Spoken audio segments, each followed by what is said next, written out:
তামিমের মতো দুজন হতভাগা ক্রিকেটার হলো সাইফুদ্দিন এবং মেহেদী হাসান মিরাজ। তামিমের প্রিয় বলে হয়তো বিশ্বকাপ দলে তারা সুযোগ পায়নি।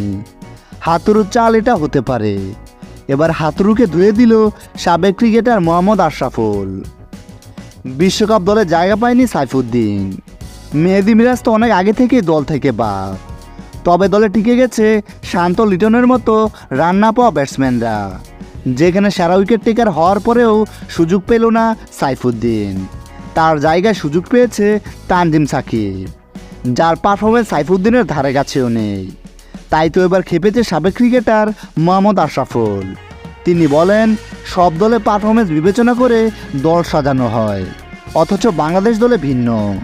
এখানে 10 ম্যাচ খারাপ খেলা ক্রিকেটাররা দলের ক্যাপ্টেন হয়ে যায়, আবার 4 ম্যাচে 9 উইকেট নেওয়া বোলাররা বাদ পড়ে যায় বিশ্বকাপ দল থেকে।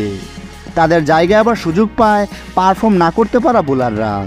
তবে একটা ব্যাপার চোখে লাগার মতো, তামিমের মতো তার ঘনিষ্ঠ ক্রিকেটাররা বাদ পড়েছে তামিমের মতোই।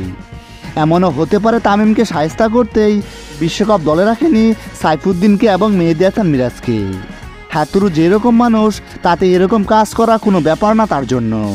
সে তার স্বার্থের জন্য যে কোনো কাজ করতে পারে। এর আগেও এমন বিতর্কিত কাজ অনেক করেছে হাতুরু। বিসিবি তাদের জায়গায় ঠিক না থাকলে এমন করবে, এটাই স্বাভাবিক। প্রিয় দর্শক, আশরাফুলের সাথে কি আপনি একমত?